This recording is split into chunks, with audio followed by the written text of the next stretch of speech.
वक्फ सुधारणा विधेयक मध्यरात्री 1:30 वाजता लोकसभेत मंजूर। 288 विरुद्ध 232 मतांनी वक्फ विधेयकाला लोकसभेत मंजुरी। वक्फ सुधारणा विधेयक आज राज्यसभेत सादर होणार। 14 तासांच्या चर्चेनंतर मध्यरात्री लोकसभेत विधेयक मंजूर। दादागिरी खपवून घेणार नाही। बीडमधील राख आणि वाळू गँगसारख्या सर्वांना सुतासारखं सरळ करणार। उपमुख्यमंत्री अजित पवारांचा इशारा, तर बंदूक परवान्यांवरून देखील सज्जडदम। आजारपणामुळे अजित पवारांच्या दौऱ्याला धनंजय मुंडेंची दांडी। आदल्या दिवशी लेकीच्या फॅशन शोमध्ये हजेरी। गेटवे ऑफ इंडिया जवळील झालेल्या कार्यक्रमात उपस्थिती। धनंजय मुंडेंवरील सुरेश धसांचे आरोप तथ्यहीन। डीपीडीसीचा निधी नियमाप्रमाणेच खर्च केला।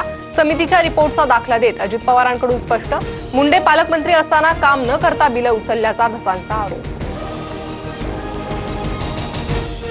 बीड कारागृहात 2 गटात हाणामारी, मात्र एकाच गटाची दुसऱ्या कारागृहात रवानगी। मग वाल्मिक कराड आणि इतर आरोपी जेल प्रशासनाचे जावई आहेत का?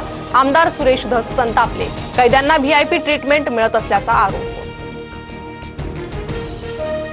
जळगावच्या सुवर्णनगरीमध्ये सोने चांदी खरेदीसाठी ग्राहकांची गर्दी। सोन्याचे दर लाखांच्या घरात जाण्याची शक्यता असल्यानं खरेदीसाठी गर्दी।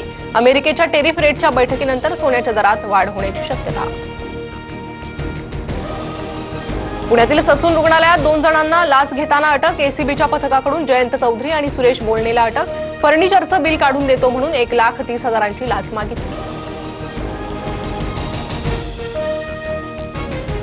विदर्भातील चंद्रपूर, अमरावती आणि अकोला जिल्ह्यांना आज वादळी वाऱ्यासह गारपिटीचा इशारा। सिंधुदुर्गसह मध्य महाराष्ट्र, मराठवाड्यालाही येलो अलर्ट।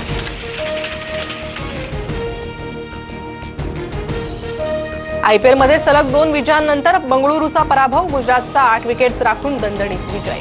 गुजरातसाठी साई सुदर्शन बटलरची दमदार खेळी, तर मोहम्मद सिराजच्या 3 विकेट्स।